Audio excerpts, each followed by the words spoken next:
வணக்கம் நண்பர்களே. உங்ககிட்ட ஒரு கேள்வி. இந்த கேள்விக்கு பதில் சொல்றதுக்கு முன்னால ஒரு நிமிஷம் உங்க மொபைல், கேலண்டர், கிளாக், பணம், bank balance, phone number, OTP, Aadhaar number, car number, pin number, அப்புறம் நீங்க உங்க பெற்றோருக்கு எத்தனாவது மகன் இல்ல மகள், இது எல்லாத்தையும் மறந்துட்டீங்கன்னு வச்சுங்க. ஏன்னா நீங்க வாழற இப்படிப்பட்ட உலகத்துல எண்களே இல்ல. ஒரு நிமிஷம் அப்படி ஒரு உலகத்தை கற்பனை செஞ்சு பாருங்க. 1 இல்ல, 2 இல்ல, 10 இல்ல, 100 இல்ல, 0 கூட இல்ல. ஆக ஒண்ணுமே இல்ல. அப்படி ஒரு உலகம் எப்படி இருக்கும்? உங்களுக்கு 2 குழந்தைங்க இருக்காங்களா? ஆனா 2ன்ற வார்த்தையே இல்லையே! அப்படின்னா எத்தனை குழந்தைகள்? சொல்ல முடியாது. உங்க வயசு? சொல்ல முடியாது. சொல்லவும் தெரியாது. உங்க சம்பளம்? சொல்ல தெரியாது. இந்த பதிவு எத்தனை நிமிஷம்? சொல்ல முடியாது. இந்த பூமி சூரியனை சுற்றி வர்றதுக்கு எவ்வளோ காலம் ஆகுது? அதையும் சொல்ல முடியாது. இன்னும் ஆச்சரியமான விஷயம் என்னென்னா ஹாஸ்பிட்டல்ஸ் இயங்க முடியாது, விமானங்கள் பறக்க முடியாது, பேங்க்குன்னு ஒன்று இருக்க முடியாது. கம்ப்யூட்டராக சான்ஸே இல்லை. ஒரு சயின்ஸ் ஃபிக்ஷன் மாதிரி இருக்குல்ல. அதாவது இன்னைக்கு நாம் வாழற நாகரிகம் அது எந்த நாடாக இருந்தாலும் சரி எல்லாம் முழுசாக ஒரு சின்ன பாயிண்டில் தாங்க நிற்குது. அதுதான் எண்கள், நம்பர்ஸ். ஆனால் அடுத்த கேள்வி இன்னும் ஆச்சரியமான மர்மமான ஒரு கேள்வி. இந்த எண்கள்ன்ற ஒரு விஷயம் மனுஷனுக்கு பிறக்கிறதுக்கு முன்னாடியே இந்த பிரபஞ்சத்தில் இருந்ததா? நான் இதை பற்றி இது வரைக்கும் யோசிச்சே இல்லையே நீங்கள் நினைக்கிறது எனக்கு புரியுது. சரி, இப்போ நினச்சி பார்ப்போமே. இப்போ ஒரு சின்ன டைம் மிஷின் மேலே ஏறி போகலாமா? இன்னிலிருந்து 10,000 வருஷங்க, இல்லை 20,000 வருஷங்க, இல்லை மனுஷன் விவசாயம் செய்ய தெரியாத ஒரு காலத்துக்கு. அப்போது எந்த நாடும் இல்லை, எந்த மதமும் இல்லை, எந்த ஸ்கூலும் இல்லை, ஏன் எந்த எழுத்தும் இல்லை, மொழியே முழுமையாக வளரல. ஆனால் மனுஷன் மட்டும் இருந்தான். அவன் வேட்டையாடினான், அப்புறம் காடுகளை சுற்றினான், அப்புறம் குகைகளில் வாழ்ந்தான். அவனுக்கு ஒரு பிரச்சனை இருந்தது. ஒரு நாள் ஒரு மனுஷன் ஒரு ஒரு மானை வேட்டையாடுறான். அவங்க கூட மற்றவங்களும் போகிறாங்க. சாயந்தரம் அவங்க திரும்பி வராங்க. ஆனால் ஒருத்தர் மட்டும் வரல. இப்போது அவன் அந்த ஒருத்தன் வரலையே, அது யாருன்னு எப்படி தெரிஞ்சுப்பான்? நினச்சி பாருங்க, ஒன்றுன்ற வார்த்தை இன்னும் உருவாகவே இல்லையே. வேடிக்கை இருக்குல்ல. அப்படின்னா அவனுக்கு எப்படி தெரியும்? இதுதான் மனித நாகரிகத்தோட முதல் கணக்கு பிரச்சனை. கூட்டல், கழித்தல், அல்ஜிப்ரா, கால்குலஸ் இதெல்லாம் எதுவுமே இல்லைங்க. ஆனால் ஒரு கேள்வி மட்டும்தான் இது. அதாவது யாராவது காணாமல் போயிருக்காங்களா? இன்றைக்கி நம்ம ஸ்கூலில் டூர் போகிறப்போ பஸ் கிளம்புறதுக்கு கொண்டு டீச்சர் என்ன செய்வாங்க, அட்டண்டன்ஸ் எடுப்பாங்க இல்லையா? ஏன் யாராவது வீட்டு போயிட்டாங்களான்னு தெரிஞ்சுக்கிறதுக்காக. அதே பிரச்சனை தான் 20,000 வருஷத்துக்கு முன்னாலும் இருந்தது. டெக்னாலஜி மாறிடுச்சு, ஆனால் ப்ராப்ளம் மட்டும் மாறல. இங்கே ஒரு உண்மையை கவனிச்சிங்கன்னா தெரியும். மனுஷன் எண்களை கணிதத்துக்கு மட்டும் கண்டுபிடிக்கலைங்க, வாழறதுக்கு தான், சர்வைவலுக்கு. ஒருத்தர் எழுதிடாமல் இருக்க, அப்புறம் சாப்பாட்டை பங்கு போட்டுக்கிறதுக்கு, அப்புறம் வேட்டை பிடிச்சி திரும்பி வந்தவங்களுக்கு தெரிஞ்சுக்கிறதுக்கு, குடும்பத்தை பாதுகாக்கிறதுக்கு. அது இந்த மாதிரி இன்றைக்கி ஒரு அம்மா ஒரு தன்னோட குழந்தைய ஷாப்பிங் மாலுக்கு கூட்டிகிட்டு போகிறாங்க வச்சுங்க. திரும்பி வரப்போ அவங்க என்ன செய்வாங்க? முதல்ல என் குழந்தை என்னோட இருக்கான்னு தானே பார்ப்பாங்க, எண்ணி பார்ப்பாங்க இல்லையா? ஆனால் அவங்க கம்பேர் பண்ணுவாங்க. போனப்போ குழந்தை இருந்தது, இப்போ கூட இல்லையே. இதுதான் கவுண்டிங்கோட ஆரம்ப வடிவம். நம்பர்னு ஒன்று இல்லாமல் ஒரு கம்பேரிசன். அப்படின்னா கவுண்டிங், அதுவும் நம்பர் இல்லாமல் நடக்க முடியுமா? முடியுங்க, இப்போ கூட முடியும். நீங்கள் ஒரு ஹோட்டலுக்கு போகிறேன்னு வச்சுங்க. ஒரு வெயிட்டர் ஒரு 5 கிளாஸ் தண்ணி எடுத்துகிட்டு வராரு. அவர் மனசில் 1, 2, 3, 4, 5ன்னு சொல்லிக்கிட்டே எடுத்துகிட்டு வர்றாருன்னா இல்லை. அவரோட மூளை ஒரே பார்வையில் அந்த குவான்டிட்டியை உணர்த்துது. சைக்காலஜிலும் இது இருக்க பேர் என்னன்னா சப்சிடைசிங். அதாவது சின்ன எண்ணிக்கைகளை எண்ணாமலே உடனடியாக அறிகிற ஒரு திறன். ஒரு ஒரு மேஜையில் ஒரு 3 ஆப்பிள் இருந்தால் நாம் அதை எண்றதில்லை இல்லையா? உடனே நமக்கு தெரிஞ்சிடுது இல்லையா? இந்த திறமை குழந்தைகிட்ட, அப்புறம் பறவைகிட்ட, சில அனிமல் கிட்ட கூட இருக்குன்னு சொல்கிறாங்க. இப்போ ஒரு புது கேள்வி. மனுஷனுக்கு இவ்வளோ போதுமானதாக இருந்தால் அவன் எதுக்கு எண்களை உருவாக்கணும்? ஏன் 2, 3ன்னு ஒரு மொழி தேவைப்பட்டது? அதுக்கு காரணம் மிகப்பெரிய புரட்சி. அது சர்க்கரை இல்லை, நெருப்பு இல்லை, இரும்பு இல்லை. அந்த புரட்சியோட பெயர் என்னன்னா, இப்போ நம்ம எல்லாத்துக்கும் தெரிஞ்சிருக்க ஒரே விஷயம் அதுதான் விவசாயம். இப்படி வேட்டையாடிட்டு இருந்த அந்த மனுஷன் நிலத்தை உழ ஆரம்பிச்சதுக்கு அப்புறம் தான் உலக வரலாற்றிலேயே முதல்ல கணக்கு புக் ஓப்பன் ஆச்சுங்க. எப்படின்னு பார்க்கலாம். ஒரு சின்ன கற்பனை. ஒரு நிமிஷம் சுமார் 12,000 வருஷத்துக்கு முன்னாடி போவோம். இன்றைக்கி நாம் பார்க்குற சென்னை இல்லை, மதுரை இல்லை, டெல்லி இல்லை, லண்டன் இல்லை, நியூயார்க் இல்லை. ஆனால் இருந்ததுன்னா ஒரு சின்ன சின்ன குடியிருப்புகள் தான். ஆற்றங்கரைகள் இருக்கும், காடுகள் இருக்கும். அங்கங்கே ஒரு மனுஷன் ஒரு விதையை மண்ணில் போடுறான். கொஞ்ச நாள் கழிச்சு அந்த விதையிலேருந்து ஒரு செடி முளைக்குது. அதிலிருந்து தாங்க மனித வரலாற்றே மாறிடுச்சு. ஒரு கேள்வி, ஒரு விதை போட்டால் ஒரு செடி வருது, 10 விதை போட்டால் 100 விதை போட்டால் 1000 விதை போட்டால். இப்போ வந்து ஒரு பிரச்சனை, எத்தனை விதைகள் போட்டோம், எவ்வளோ செடிகள் முளைச்சது, எவ்வளோ அறுவடை கிடைச்சது, இதெல்லாம் வந்து அப்புறம் தான் மனுஷனுக்கு இந்த எண்களோட உயிர் முக்கியமானதாக மாறிடுச்சு. இன்னைக்கு வந்து ஒரு விவசாயிகிட்ட கேளுங்க, இந்த வருஷம் நீங்கள் எவ்வளோ நெல் வச்சிங்க, அவர் சொல்லுவார் 25 கிலோ விதை இருக்குங்கன்னு. சரி, எவ்வளோ விளைச்சல், ஒரு 40 மூட்டை இருக்குங்க. ஆனால் போன வருஷம் விட கம்மி தான். இதெல்லாம் எண்கள் தான். ஆனால் இந்த வெறும் கணக்குகளா, இல்லை இது வாழ்க்கைங்களா? ஒரு உண்மை என்னன்னா, இயற்கைக்கு வந்து இந்த 25 கிலோன்னா என்னன்னு தெரியாது. அது தெரிஞ்சலாம் என்ன, ஒரு விதை, ஒரு மண், ஒரு மழை, சூரிய வெளிச்சம், இதுதான், இது மட்டும் தான் தெரியும். ஆனால் மனுஷன் வந்து கம்பேர் பண்ணணும், பிளான் பண்ணணும், சேமிக்கணும். அதனால தான் எண்கள் வந்து அவனுடைய இரண்டாவது மொழியாக மாறிடுச்சு. இப்போது இன்னொரு மனுஷனை சந்திப்போம். அவர் வந்து உலகோட முதல் வியாபாரின்னு வச்சுப்போம். அவர்கிட்ட ஒரு 10 மூட்டை கோதுமை இருந்தது. அவர் வந்து அதை வந்து அடுத்த கிராமத்துக்கு எடுத்துகிட்டு போகிறாரு. அங்கே இன்னொருத்தர் சொல்கிறாரு, நான் உங்களுக்கு 2 ஆடு தரேன், அதுக்கு பதிலாக எனக்கு 4 மூட்டை கோதுமை கொடுக்குறீங்களான்னு கேட்குறாரு. இப்போது அவருக்கு எப்படி தெரியும் அவர் ஏமாற்றப்பட்டாரான்னு? நீங்கள் வந்து இப்போ ஒரு சூப்பர் மார்க்கெட்டுக்கு போகிறீங்க, ஒரு பில் வருது, 1247 ரூபா. நீங்கள் 2000 கொடுக்குறீங்க. கேஷியர் வந்து 753 ரூபா திருப்பி கொடுக்குறாரு. இப்போது என்னைக்கு தெரியலன்னா உங்களுக்கு எப்படி தெரியும் அது கரெக்டான அமௌண்ட் தானான்னு? எண்கள் இல்லாத ஒரு உலகத்தில் நேர்மைக்கும் ஏமாற்றத்துக்கும் எல்லையே இருக்காதுங்க, சரியா? எண்களும் பணம் மாதிரி தான். பணம் நம்பிக்கையோட மொழின்னு சொன்னால் எண்கள் வந்து உண்மையான மொழி, இல்லைங்களா?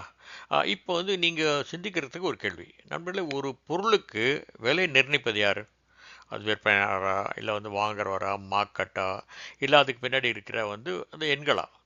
வரலாற்று ஆய்வாளர்கள் சொல்கிறது என்னென்னா, முதல்ல எழுத்துக்கள் வந்து கவிதை எழுதுறதுக்கு உருவாலைங்க, லவ் லெட்டர் எழுதுறது உருவாகலைங்க. ஆனால் முதல்ல எழுதப்பட்டது வந்து கணக்குகள் தான்.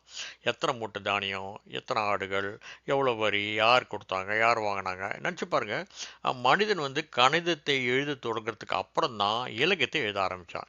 மெசொப்பட்டோமியா, அதாவது இன்றைக்கி வந்து ஈராக்கில் இருக்கிற ஒரு பகுதி, அங்கே வந்து களிமண் பலகையில் வந்து சின்ன சின்ன குறியீடுகளை யூஸ் பண்ணி வியாபார கணக்கெல்லாம் எழுதப்பட்டிருந்து சொல்கிறாங்க.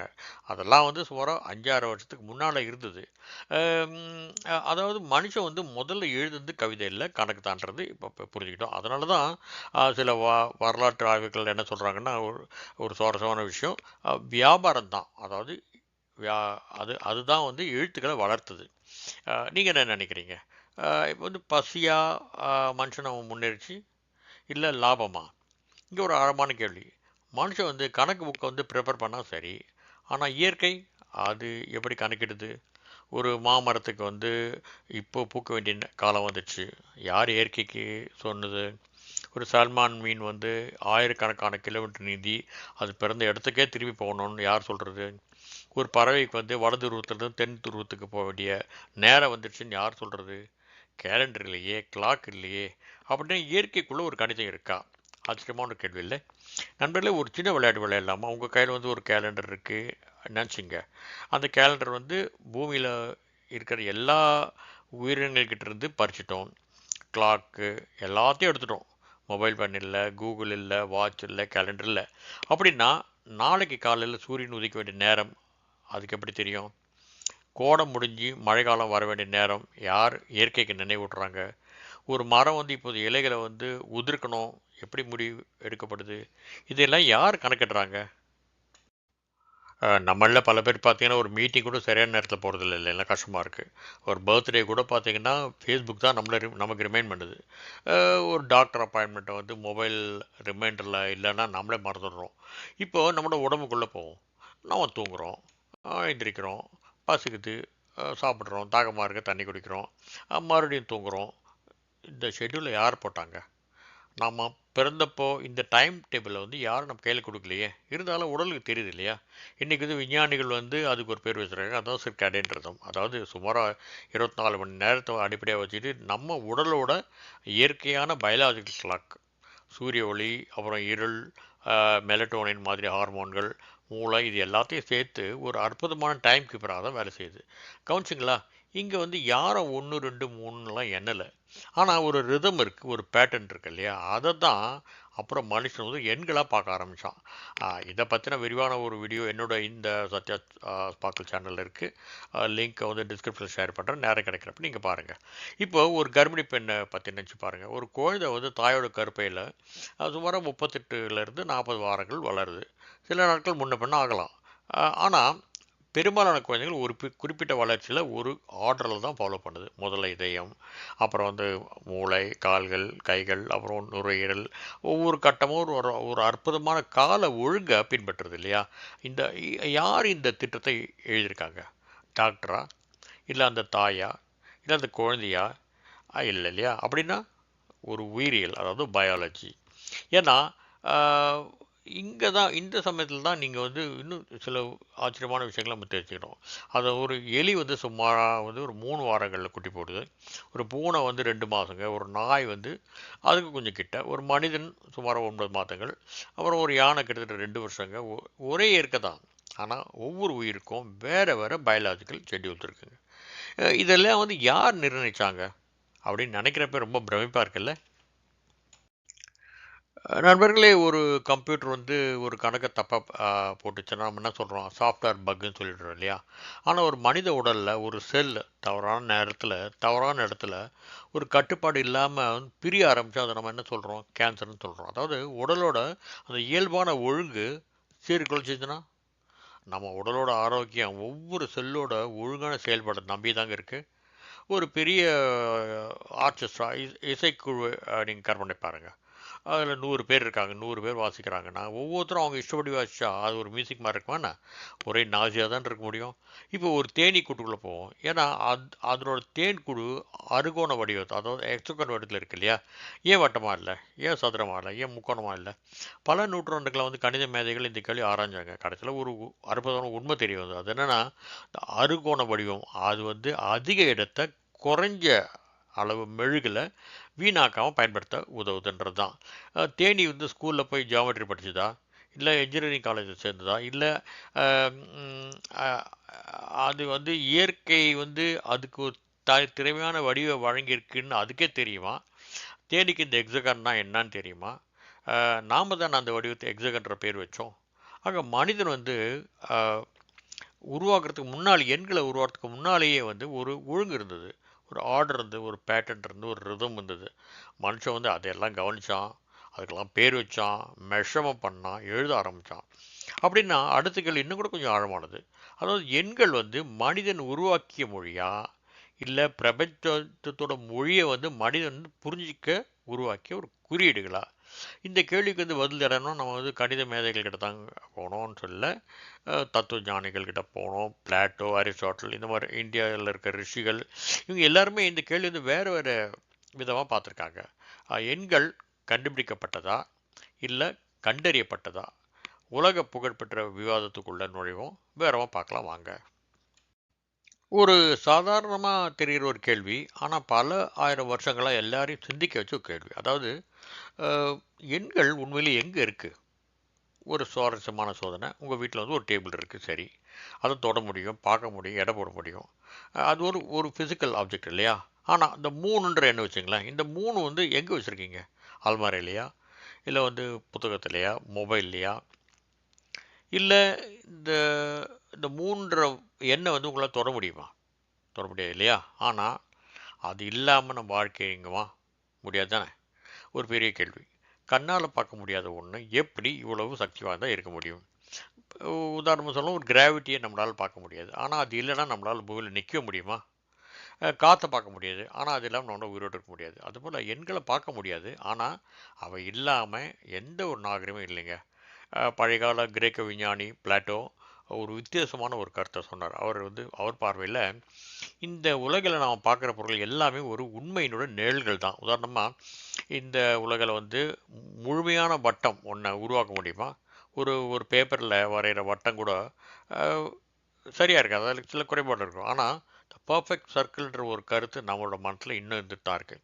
அதேபோல் எண்களும் மனிதன் உருவாக்க மட்டும் இல்லை, ஒரு ஆழமான உண்மையோட வெளிப்பாடுன்னு தான் அவர் சொல்கிறாரு. இப்போ நம்ம 2+2 = 4ன்னு சொல்கிறோம் இல்லையா?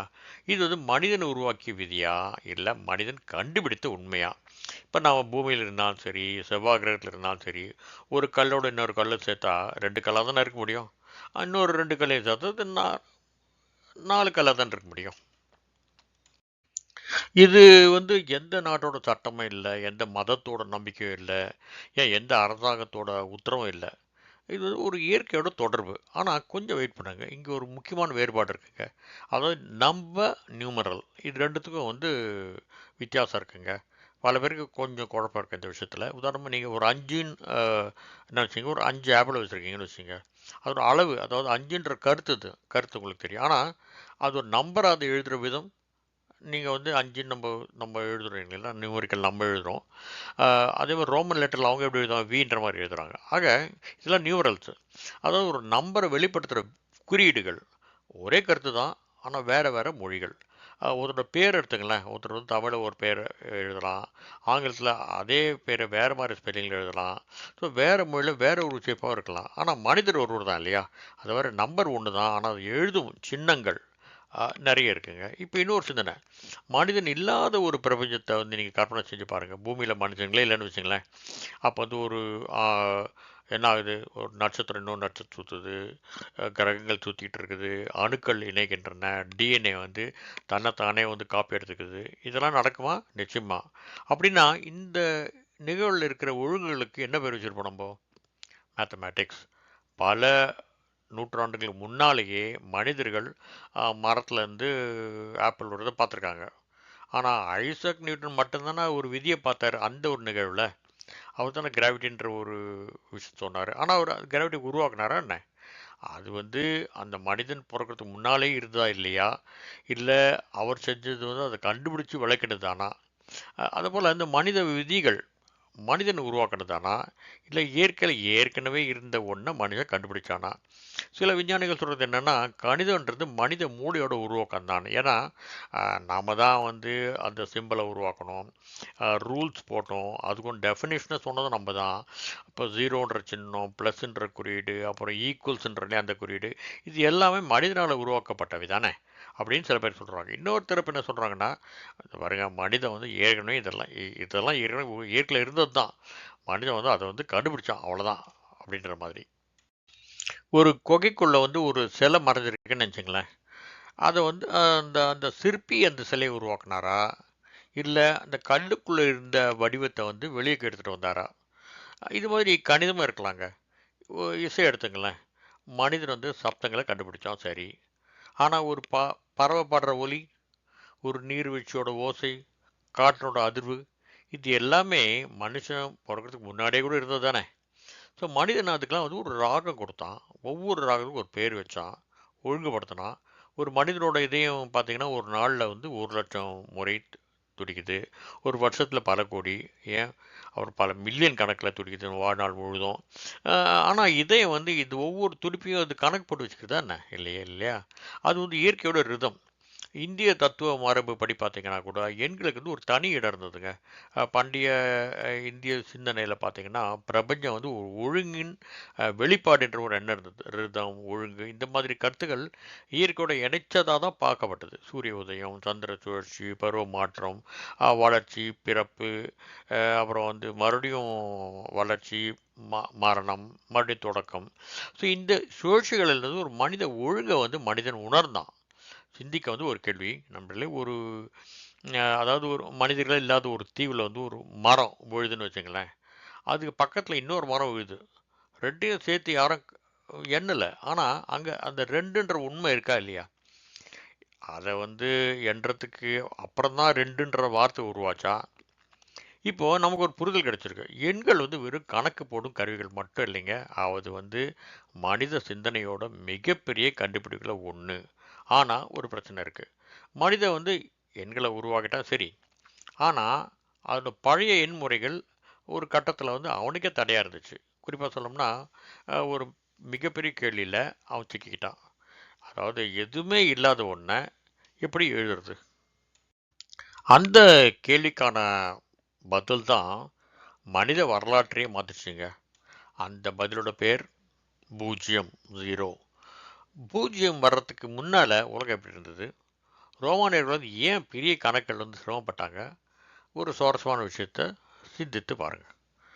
உலக வரலாற்றில் வந்து மனிதன் கண்டுபிடிச்ச மிக முக்கியமான பொருட்களில் சில உங்களுக்கே தெரியும். நெருப்பு, சக்கரம், எலக்ட்ரிசிட்டி, ஃபோனு, கம்ப்யூட்டர், இன்டர்நெட் இதெல்லாம். ஆனால் இது எல்லாத்தையும் விட ஒரு வித்தியாசமான கண்டுபிடிப்பு இருக்குங்க. அது வந்து கண்ணுக்கு தெரியாது, தொட முடியாது, அதுக்கு இடம் இல்லை, நிறமும் இல்லை. நம்ம ஏற்கனவே பார்த்தோம். ஆனால் அதுக்கு பேர் தான் பூஜ்ஜியம், 0. ஒரு பேரடாக்ஸ் போல் தோன்றுறது இல்லையா? ஒன்றுமே இல்லாத ஒரு குறிப்பிடறதுக்கு அது ஒரு குறியீடு. அதான் உலகத்தையும் மாற்றுச்சு. உங்ககிட்ட ஒரு 10 ரூபா நோட்டு இருக்குன்னு வச்சுங்க. அது 10 மடங்கு பெருக்குன்னா 10 ரூபா. மறுபடியும் 10 மடங்குன்னா 100 ரூபா. ஆனால் இந்த வளர்ச்சிக்கு பின்னாடி என்ன இருக்குது? பூஜ்ஜியங்கள் தானே. இதுதான் ஜீரோவோட மிகப்பெரிய ரகசியம். தனியாக ஜீரோவுக்கு மதிப்பு இல்லைன்னாலும் சரியான இடத்துல சேர்த்தா அதோட சக்தியை அளவிடவே முடியாதுங்க. இதே தான் வாழ்க்கையிலையும் பார்க்கலாம். ஒரு மனிதனோட திறமை அதை ஒன்றுக்கு ஒன்றுன்னு வச்சுட்டோம்னா அதுக்கு பின்னாடி வந்து ஒழுக்கம், அறிவு, அப்புறம் உழைப்பு, அனுபவம், இந்த மாதிரி பூஜ்ஜியங்களை சேர்த்தோம்னு வச்சுங்க, அந்த மதிப்பு பல மடங்கு பெரிதாகுது இல்லைங்களா? ஜீரோன்ற இந்த சின்ன குறியீடு எப்படி பேங்க்கு, அறிவியல், விண்வெளி, கம்ப்யூட்டர், இன்னைக்கு ஏஐ வரைக்கும் உலகத்தையும் மாற்றிடுச்சுன்னு பார்க்கலாம் வாங்க. இப்போது சுமார் வந்து 1500 வருஷத்துக்கு முன்னாடி இந்தியாவுக்கு போவோம். அந்த காலத்தில் இந்தியா வெறும் ஆன்மீக சிந்தனை நாடாக மட்டும் இல்லைங்க. கணிதம், அப்புறம் வானவியல், அப்புறம் மருத்துவம், மொழி, தத்துவம் எல்லாத்துலேயுமே வந்து ஆழமாக ஆராய்ச்சிகள் நடந்த காலம் அது. ஆரியப்பட்டா வந்து கிபி 1476வது வருஷம் இந்தியாவில் பிறந்தார். அவர் வாழ்ந்த காலம் வந்து குப்தரோட பேரரசோட அறிவியல் வளர்ச்சியான காலம். அவரோட புகழ்பெற்ற நூல் தான் வந்து ஆரியப்பட்டயம். அதில் வந்து கணிதம், அப்புறம் வந்து வானியல் பற்றின பல முக்கியமான கருத்துக்கள்லாம் இருக்கிறதுங்க.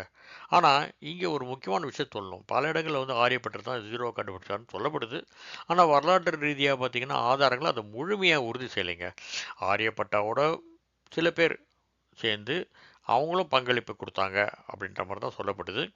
இன்ஃபேக்ட் பிளேஸ் வேல்யூ சிஸ்டம்ன்ற பயன்படுத்திய கணிதம் வந்து வானியல் வானியல் கணக்கீடுகள், பை அப்படின்ற அந்த அணுகுமுறை, அப்புறம் பூமியோட சுழற்சி பற்றிய கருத்துக்கள், இதெல்லாமே வந்து பலரால் சொல்லப்பட்ட விஷயங்கள் தான். ஜீரோ வந்து ஒரு முழுமையான எண்ணாகவும் அதை வந்து அதுக்கான கணித விதிகளை வளர்த்ததில் வந்து முக்கிய பங்கு வச்சுட்டு யாருன்னு கேட்டிங்கன்னா கிபி 598 பிறந்த பிரம்மகுப்தர். கணித வரலாற்றில் வந்து ஒரு பெரிய பெயர் அவருக்கு. அவருடைய நூல் வந்து பிரம்மசுத்த சித்தாந்தா. இதில் இதில் வந்து இந்த ஜீரோ பற்றின கணித விதிகள் வந்து ரொம்ப தெளிவாக எழுதப்பட்டிருக்குன்னு சொல்கிறாங்க. இப்போது மனித வரலாற்றோட மிகப்பெரிய திருப்பு முனைக்கு வந்திருக்குங்க. மனிதன் வந்து 1, 2, 3, 4, 5ன்னு என்ன கற்றுக்கிட்டான் சரி. ஆனால் அது வந்து ஒரு ஒரு சிக்கலை தான் முடிஞ்சது. அதாவது எதுவும் இல்லைன்றது எப்படி எழுதுறது? ஒரு சாதாரண கேள்வி போல் தோணலாம். ஒரு நிமிஷம் வச்சு பாருங்கள். எதுவும் இல்லை. இது வந்து ஒரு குறியீட்டால் உங்களால் எப்படி காட்ட முடியும்? நீங்கள் ஒரு கடைக்கு போகிறீங்க, உங்கள் கையில் பணம் இருக்கான்னு கேட்டால் நீங்கள் இல்லைன்னு சொல்லுவீங்க. ஆனால் அதை எப்படி நீங்கள் சொல்லுவீங்க? 0 ரூபாய் அப்படின்னு நீங்கள் எப்படி சொல்ல முடியும்?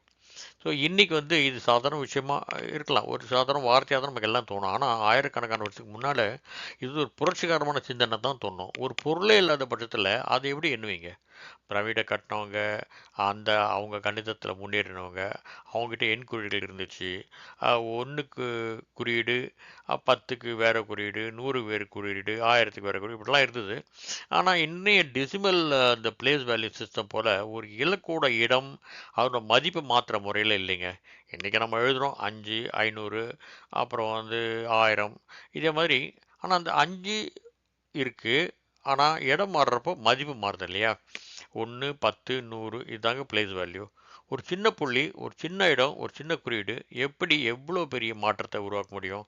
அதுதாங்க அப்புறம் ஜீரோ செஞ்ச புரட்சி. இப்போ பழைய ரோமபுரிக்கு போவோம். நாமெல்லாம் பார்த்துருப்போம். 1, 5, 10 இதை வந்து ரோமபுரியில் எப்படி எழுதுகிறோம்? விஎக்ஸ் அப்படின்னு போடுறோம் இல்லைங்களா? இதெல்லாம் சரி. ஆனால் ரோமானியன்கள் 10ன்னு எழுதுறது மாதிரி எக்ஸ்ன்னு எழுதுறோம் இல்லையா? ஆனால் 10,000, 1,00,000, 1,000,000 இப்படிலாம் எப்படி எழுதுறது? ஸோ ஒரு பெரிய வியாபாரி வந்து அவரோட கணக்கு எழுதணும். இல்லை ஒரு பேங்க் மேனேஜர் வந்து கடனோட கணக்கை வந்து வந்து கேல்குலேட் பண்ணணும். இல்லை ஒரு விஞ்ஞானி வந்து ஒரு பெரிய எண்களை யூஸ் பண்ணணும். இதெல்லாம் ரொம்ப கஷ்டமான மாதிரி காரணம் தானே, காரியம் இல்லையா? இன்றைக்கி வந்து நம்ம 3456 இன்ட்டு 789ன்னு ஒரு கணக்கு போடணுன்னா அதை நம்ம ஈஸியாக போட்டுடலாம், கேல்குலேட்டர் இல்லாமல் கூட. ஏன்? ஏன்னா நம்மோட எண் முறை அந்த இட மதிப்பு முறையை வந்து அடிப்படையாக கொண்டது. ஆனால் ரோமன் நியூமரல்ஸில் இதே கணக்கு கற்பனை பாருங்க, ரொம்ப கஷ்டம். இங்கே தான் வந்து இந்த இந்தியன் ரெவல்யூஷன் பிளேஸ் வேல்யூன்றது வருது. இங்கே தான் வந்து இந்திய கணித சிந்தனையோட மிகப்பெரிய பங்களிப்பு வருதுங்க. அது பிளேஸ் வேல்யூ சிஸ்டம். இன்னைக்கு உலகம் முழுவதும் பயன்படுத்தப்படுகின்ற இந்த ஹிந்து அரபிக் நியூமரிக்கல் சிஸ்டம். ஒருத்தரோட பதவி அவர் நிற்கிற இடத்த பொறுத்து மாறுதுன்ற மாதிரி வச்சுங்களேன். ஒரு ஒரு உதாரணம் சொல்லணும்னா, ஒரு ஊழியர் வந்து அவர் அதே மனிதர் தான். அவர் திடீர்னு ஒரு மேனேஜராக மாறுறாரு, சிஇஓ மாறலாம். ஆனால் மனுஷன் மாறல, ஆனால் இடம் மாறுது. அதுபோல் அவரோட மதிப்பு மாறுது. ஸோ ஒரு இலக்கத்தோட ஒரு மதிப்பு அதோட இடத்தை பொறுத்து மாறுது. இப்போ ஒரு முக்கியமான பிரச்சனைக்கு வருவோம். இதனோட அர்த்தம் என்ன? இப்போ வந்து 100 + 1 101, சரிங்க. ஆனால் நடுவில் இருக்கிற அந்த இடத்த எப்படி காட்டுறது? அங்கே தான் ஒரு பிளேஸ் ஹோல்டர் தேவைப்படுது. ஒரு பெரிய அறையிலேருந்து நடுவில் நாற்காலி இல்லை அப்படின்னு நீங்கள் எப்படி சொல்லுவீங்க? ஒன்றும் இல்லை தான். ஆனால் ஒன்றும் இல்லைன்றது எப்படி? அது ஒரு தகவல் தான். ஆனால் அது எப்படி சொல்லுவீங்க? அதே போல் எண்களில் எதுவுமே இல்லைன்றது குறிக்க வேண்டிய அவசியம் ஏற்படுது. ஆனால் இங்கே தான் ஒரு விஷயம் தெளிவாக புரிஞ்சுக்கணும். 0 வந்து ஒரே நாளில் ஒரே மனிதனால் ஒரே இடத்துல வந்து உருவாக்கப்படலைங்க. அது பல நூற்றாண்டுகளில் நடந்த சிந்தனையில் விளைவு தான் அது. காலி இடம் அப்படின்றத கருத்து கொஞ்சம் கொஞ்சமாக வளர்ந்து அப்புறம் அது ஒரு எண்ணுன்ற நிலையை அடைஞ்சதுங்க பல வருஷத்துக்கு அப்புறம். இங்கே வந்து ஒரு ஆழமான கருத்து என்னன்னா, தத்துவம் என்னன்னா, மனிதன் முதல்ல இருந்தது எல்லாத்தையுமே எண்ணனா, அப்புறம் இல்லாத ஒன்றையும் எண்ண தொடங்கினான். இது வந்து வெறும் கணித வளர்ச்சி மட்டும் இல்லைங்க. இது வந்து மனித சிந்தனையோட மிகப்பெரிய மாற்றம் தான் சொல்லணும். ஒரு குழந்தை வளர்றத பாருங்க. முதல்ல அது வந்து பொருள்ல மட்டுமே புரிஞ்சுக்குது. அப்புறம் பந்து, பொருள் அது மாதிரி ஐட்டங்களெல்லாம் அப்புறம் தெரிஞ்சுக்க ஆரம்பிக்குது. ஸோ நேத்து, நாளை, அப்புறம் வந்து கற்பனை, நினைவு, இல்லை, இது மாதிரி கருத்தெல்லாம் வந்து அப்போ தெரியாது. அப்புறம் கற்றுக்குது.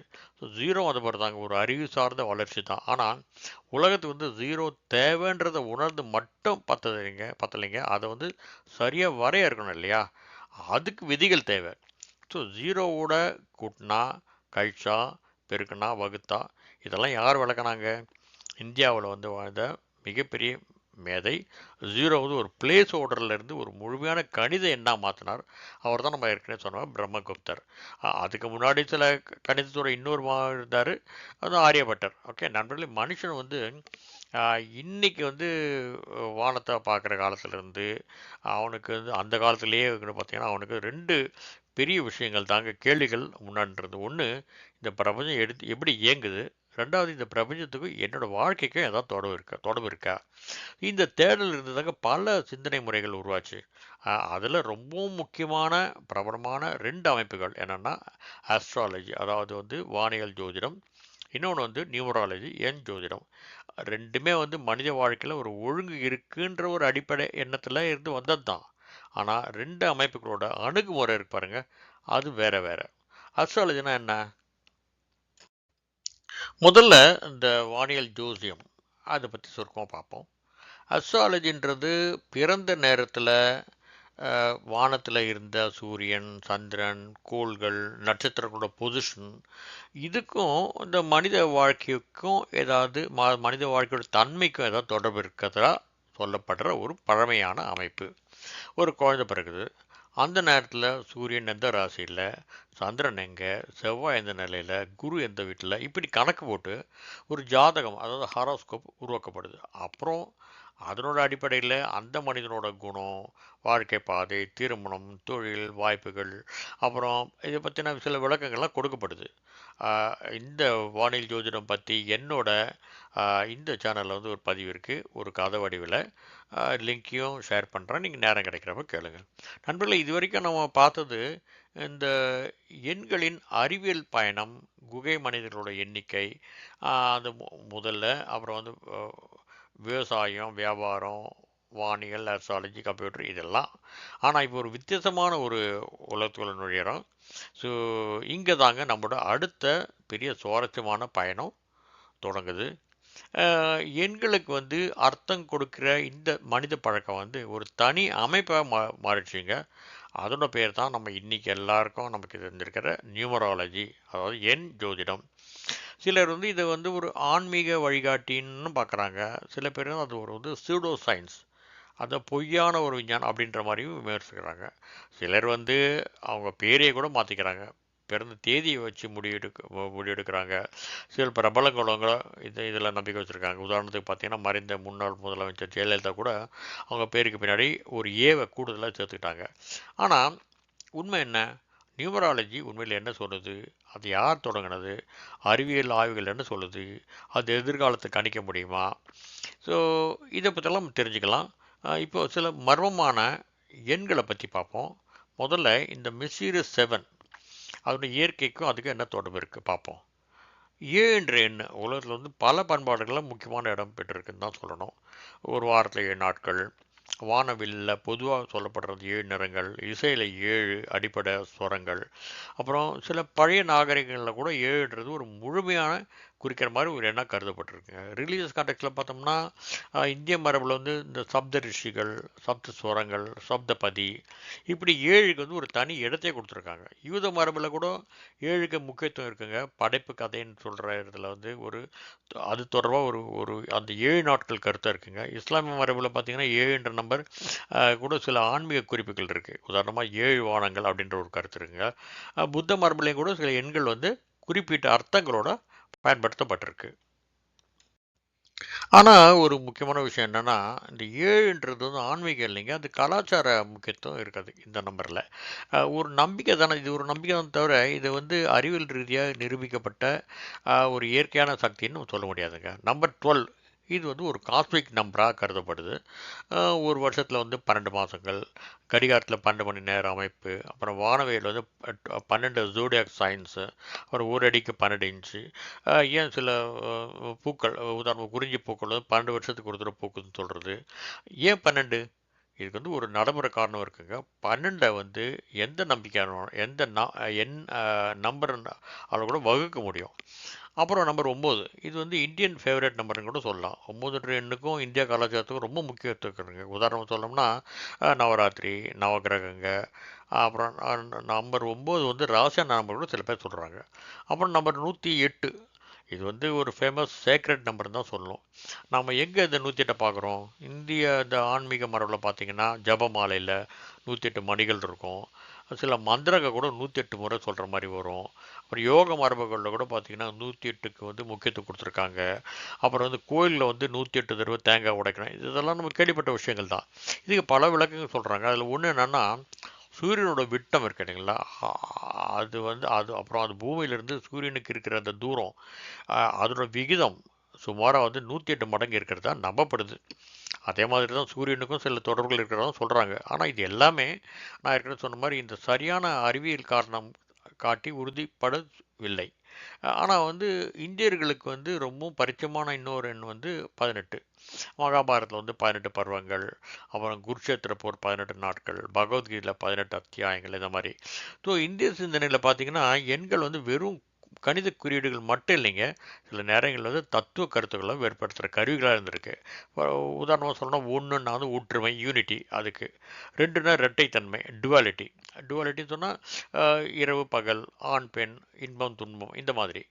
3 சொல்லும்போது படைப்பு, காத்தல், அழித்தல், இந்த மாதிரி 3 சொல்கிறீங்களா. 4 திசைகள், 5 பஞ்சபூதங்கள். ஸோ இங்கே வந்து ஒரு விஷயத்தை தெளிவுபடுத்தணும். இந்த குறியீடுகள் எல்லாமே மனித கலாச்சாரம் உருவாக்க அர்த்தங்கள் தானே தவிர அறிவியல் சட்டங்கள் இல்லைங்க. அது நான் ஏற்கனவே சொன்னது தான். அதே மாதிரி ஜியோமெட்ரி, எண் வடிவங்கள், பல மரபுகளில் வந்து முக்கோண வட்டம், சதுரம், சுழல், இதெல்லாம் வந்து பிரபஞ்சத்தோட ஒழுங்கான ஒரு குறியீடுகளாக தான் பார்க்கப்படுது. அப்புறம் டெம்பிள் ஆர்கிடெக்சர் நீங்கள் பார்த்தீங்கன்னா இந்திய கோயில்களில் வந்து கட்டிடக்கலை, அதோட அளவுகள், விகிதங்கள், அந்த திசைகள், இது எல்லாமே வந்து எண்கள், அந்த எண்கள் அடிப்படையை வச்சு தான் அமைஞ்சிருக்கு. நண்பர்களே, இங்கே வந்து ஒரு ஆழமான மனித உண்மை இருக்குங்க. அதாவது மனிதன் வந்து உயிர் வாழ மட்டும் விரும்பலைங்க, அவன் வந்து அது ஒரு அர்த்தத்தோட வாழ விரும்பணும். அதனால தான் அவன் நட்சத்திரம், அப்புறம் எண்கள், அப்புறம் ஆகாயத்தில் நடக்கிற விஷயங்கள், இதெல்லாம் ஒரு ஒரு கதையை தேடினான். ஒரு சின்ன நிகழ்வு, ஒருத்தர் வந்து ஒரு புதுசாக தொழில் தொடங்கணும்னு நினைக்கிறாரு. அவர் பேரையே மாற்றினா என்ன நடக்கும்? அவர் யோசிக்கிறாரு, என் பேரில் வந்து எழுத்துக்கள் வந்து சரியா இல்லை, அப்படின்னு ஒரு ஜோசியர் சொன்னார். இன்னொருத்தர் வந்து ஒரு குறிப்பிட்ட ஃப்ளாட் நம்பரோ இல்லை வந்து கார் ரிஜிஸ்ட்ரேஷன் நம்பரோ சூஸ் பண்ணும்போது இந்த இந்த லக்கி நம்பர் தான் நல்லா இருக்குன்னு சொல்கிறோம். இந்த மாதிரிலாம் ஆசைப்படுறவங்க இருக்காங்க. நமக்கே தெரியும். ஆனால் 13 நம்பரை பற்றி சில பேர் தெரிஞ்சிருக்கோம். அது வந்து ஒரு துரதிருஷ்டமான நம்பர்னு பல பேர் பார்க்குறாங்க. சில கட்டடத்தில் பார்த்தீங்கன்னா அந்த 13வது மாடியே இருக்காது. சில ஹோட்டல்ஸில் கூட பார்த்தீங்கன்னா 13 ரூம் நம்பர் இருக்காது. ஸோ இதுக்கெல்லாம் ஒரு பேரே இருக்குது. அது வாயில் நுழையான்றதுக்காக நான் அது இந்த காணொலியில் எடுத்துகிட்டு வரல. அதாவது 13வது நம்பர் வந்து மேலே இருக்கிற பயம்தாங்க இதுக்கு காரணம். மருத்துவ அறிவியல் வந்து இதில் ஒரு சுவாரஸ்யமான கருத்தை பார்க்கலாம். அதாவது பிளஸிபோ எஃபெக்ட்னு கேள்விப்பட்டிருப்பீங்க. ஒரு நோயாளிக்கு வந்து உண்மையான மருந்தே இல்லாத ஒரு சாதாரண மருந்து கொடுத்தாலும் கூட அவர் அதை குணப்படுத்தணும். அவர் நம்பினாருன்னா குணமாகிறது சில மருத்துவர்கள் சொல்லியிருக்கிறாங்க. சில நேரத்தில் அவரோட உடலில் வந்து உண்மையான மாற்றங்கள் கூட காணப்படுறதா சொல்கிறாங்க. எல்லா நோய்களும் கூட நம்பிக்கையில் குணமாகணுன்ற அர்த்தம் கிடையாது. ஆனால் மனம் வந்து உடலையும் நடத்தியும் பாதிக்கும் இல்லைங்களா? அதனால் ஒருத்தர் லக்கி நம்பருன்னு வச்சுக்கிறதுனால மட்டுமே அந்த அந்த எண்ணம் மந்திர சக்தி கிடச்சி அது வந்து அவரோட வாழ்க்கையை மாற்றுறது நிரூபிக்கப்படலை. ஆனால் அந்த நம்பிக்கை அவருக்கு ஒரு தன்னம்பிக்கை கொடுத்து அது வழியாக வந்து ஒரு சிறந்த முடிவுகளை எடுக்கிறதுக்கு வாய்ப்பு இருக்கலாம். அதனால் ஒரு வாழ்க்கையில் முன்னேறதுக்கு வாய்ப்பு இருக்கலாம். இதெல்லாம் நம்ம சுற்றி இருக்கிற பார்க்குற விஷயந்தான். ஆனால் வந்து அதே கேள்விதாங்க, எண்கள் வந்து உண்மையில் நம்மோட வாழ்க்கையை பாதிக்குமா? ஒருத்தர் வந்து 15th ஆகஸ்ட் 1990 பிறந்தார்னு வச்சுப்போம். நியூமராலஜி படி பார்த்தோம்னா சில முறைகளில் இந்த எண்ணெல்லாம் கூட்டினோம்னா, அதாவது 1 + 5 + 0 + 8 + 1 + 9 + 9 + 0 இதை கூட்டணும் 33 வருது. அந்த 3 கூட்டணும் 6 வருது. ஸோ இந்த 6 வந்து லைஃப் பாத் நம்பர்னு சில பேர் சொல்லுவாங்க. அப்புறம் இந்த 6க்கு ஒரு குறிப்பிட்ட குணம் இருக்கிறதாகவும் விளக்குவாங்க. ஆனால் இது ஒரு முக்கியமான கேள்வி. இந்த தொடர்பு உண்மையிலே இயற்கையில் இருக்கா, இல்லை மனிதன் உருவாக்கிய ஒரு விளக்கமா? நியூமராலஜின்றது ஒரு புதிய விஷயம் இல்லைங்க. பழைய கால நாகரிகங்களிலும் எண்களுக்கு சிறப்பான ஒரு அர்த்தம் கொடுக்கப்பட்டிருந்தது உண்மைதான். பேபிலோனியம் அந்த நாகரிகத்திலும் சரி, எண்கள் வந்து அப்புறம் வானவில் மேலே ரொம்ப ஆர்வம் இருந்தது உண்மைதான். அவங்க வந்து பிளானட்டோட மூமெண்ட்டு, அப்புறம் கால அளவீடு, அப்புறம் எண்களோட குறியீடுகள் இதை பற்றியெல்லாம் ஆராய்ச்சி செஞ்சாங்க. ஆனால் நியூமராலஜி அறிவியலா? ஒரு கருத்து அறிவியல்னு சொல்ல சில அடிப்படைகள் தேவை. அதை அளவிட முடியுமா? பரிசோதனை செய்ய முடியுமா? மறுபடியும் டெஸ்ட் பண்ணால் ஒரே முடிவு கிடைக்குமா? தவறுன்னு நிரூபிக்க வாய்ப்பு இருக்கா? ஸோ இது வரைக்கும் கிடைச்ச அறிவியல் ஆய்வுகளில் பிறந்த தேதி, இல்லை பேர், எண் இதெல்லாம் வந்து ஒருத்தரோட குணம், இல்லை அவரோட எதிர்காலத்தை துல்லியமாக கணிக்குதுன்றதுக்கு எந்த ஒரு வலுவான ஆதாரமும் கிடைக்கவில்லை. ஒரே தேதியில் ஒரே நேரத்தில் பிறந்தவங்களுக்கு ஒரே மாதிரி குணங்கள் இருக்க முடியுமா? இல்லை அவங்க எல்லாரும் ஒரே மாதிரி வாழ்க்கை பயணத்தில் இருக்காங்களா? அப்படின்னா ஏன் இவ்வளோ பேர் நம்புகிறாங்க? மனித வாழ்க்கையில் பல விஷயங்கள் நிச்சயமற்ற தன்மை இல்லையா? நாளைக்கு என்ன நடக்கும்? எந்த முடிவு சரி? எந்த பாதை நல்லது? இந்த குழப்பத்தில் ஒரு விளக்கம்னு கிடைச்சா மனதுக்கு ஒரு அமைதி கிடைக்குது. ஸோ சைக்காலஜிலேருந்து ஒரு சுவாரஸ்யமான கருத்து இருக்குது. அதாவது இந்த பேர்னம் எஃபெக்ட் அப்படின்வாங்க. அதாவது எல்லோருக்கும் பொருந்தக்கூடிய ஒரு பொதுவான விளக்கத்தை இது என்னை பற்றி தான் அப்படின்னு மக்கள் நினைக்கிறது தான் உண்மை. நீங்கள் வெளியில் அமைதியாக இருப்பீங்க, ஆனால் மனசுக்குள்ளே பல எண்ணங்கள் ஓடுன்னு ஒருத்தர் சொன்னால் வந்து பலருக்கும் அது பொருந்தும். ஏன்னா இது மனிதர்களால் பொதுவாக காணப்படுற ஒரு அம்சம், சரியா? இன்னொரு மனவியல் அம்சம் வந்து கன்ஃபர்மேஷன் பயஸ். அதாவது நம்ம நம்புறத ஆதரிக்கக்கூடிய நிகழ்வுகளை மட்டுமே நினைவில் வச்சுக்கிறது. ஒருத்தர் சொல்கிறார் என்னோட லக்கி நம்பர் 7. நல்ல விஷயம் 7ஆம் தேதி நடந்தால் அவர் அதை நினைவில் வச்சுப்பார். ஆனால் 7ஆம் தேதி நிறைய விஷயம் நடந்திருக்கும், நல்லதாக நடந்திருக்கும், நடந்திருக்காமல் இருக்கும். ஆனால் அவர் அந்த நாட்கள்லாம் மறந்துடுவார். அப்படின்னா நியூமராலஜி முழுசும் வந்து நம்ம பயனற்றதா, இல்லை முழுசுமே உண்மையா? ரெண்டுமே வந்து மிகைப்படுத்தப்பட்ட கருத்துக்கள் தான். ஒருத்தருக்கு வந்து அது ஒரு சுய சிந்தனை கருவி, தியான முறை, கலாச்சார நம்பிக்கையாக இருக்கலாம். ஆனால் அதை வச்சுட்டு அந்த மருத்துவம், முதலீடு, வாழ்க்கையோட முக்கிய முடிவுகள் இதெல்லாம் தீர்மானிக்கிறது ஒரு ஆபத்தான விஷயம். ஆக கடைசியாக நம்ம புரிஞ்சுக்க வேண்டிய விஷயம் என்னென்னா, எண்கள் வந்து உலகத்தை மாற்றி உள்ளன, அது உண்மை.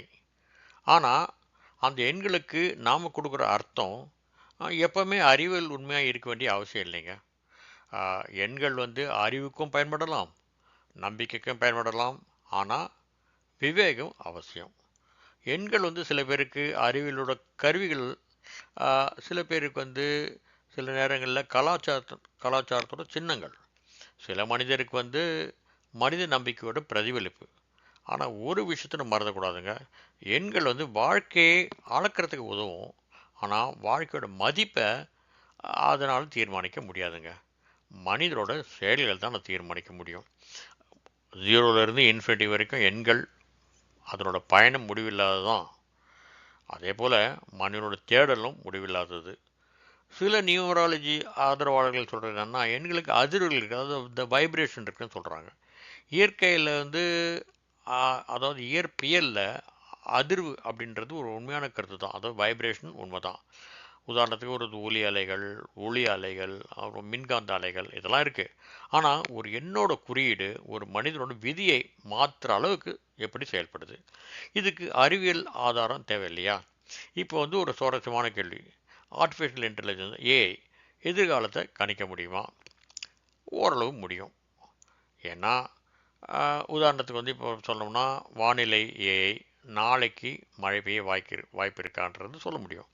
அப்புறம் வந்து பேங்க்கில் வந்து ஏஐ எப்படி சொல்லுது, ஒருத்தருக்கு கடன் கொடுத்தா திருப்பி வாங்க வர முடியுமான்ற சொல்லி ஹிஸ்டாரிக்கல் டேட்டா வச்சு அது வந்து ஒரு ஒரு மதிப்பிடுது. அதே மாதிரி மருத்துவத்தில் வந்து சில நோய் அபாயங்கள் வந்து முன்கூட்டியே கவனிக்க உதவுது. ஆனால் இது எல்லாமே ப்ராபபிலிட்டி, ஸ்டாட்டிஸ்டிக்ஸு, அப்புறம் வந்து ஹிஸ்டாரிக்கல் டேட்டா இதெல்லாம் அடிப்படையாக வச்சு தான் இயங்குது. ஆனால் ஒருத்தரோட முழு விதியையும் ஆர்டிஃபிஷியல் இன்டெலிஜென்ஸ்ன்ற ஒரு கருவி சொல்ல முடியாதுன்றது தாங்க பரவலாக இருக்கின்ற ஒரு கருத்து. இங்கே வந்து ஒரு ஆழமான உளவியல் இருக்குங்க. மனிதனுக்கு எப்பவுமே வந்து எதிர்காலத்தை பற்றி தெரிஞ்சுக்கணுன்ற ஆசை எப்பவுமே இருக்கும் இல்லைங்களா? பழைய காலத்தில் வந்து மனுஷன் வந்து நட்சத்திரங்களை பார்த்தான், அப்புறம் எண்களை பார்த்தான், இன்றைக்கி டேட்டா பார்த்துட்டு இருக்கான். கருவி தான் மாறுது, ஆனால் கேள்வி மாறல இல்லைங்களா?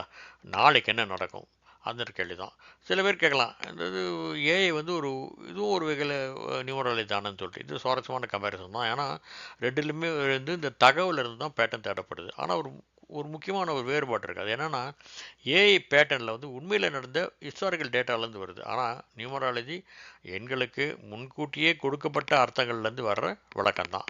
ஆனால் எதிர்காலத்தில் வந்து ஏஐ மேலே மேலே வளர்கிறப்போ எண்களோட முக்கியத்துவம் கண்டிப்பாக அதிகரிக்கும். ஆனால் அதே சமயத்தில் மனிதனோட உணர்வு, மதிப்புகள், நெறிமுறை, அந்த அந்த கிரியேட்டிவிட்டி, இந்த படைப்பாடல்னு சொல்கிறேன், இது எல்லாமே எண்களில் முழுமையாக அளக்க முடியாது இல்லைங்களா?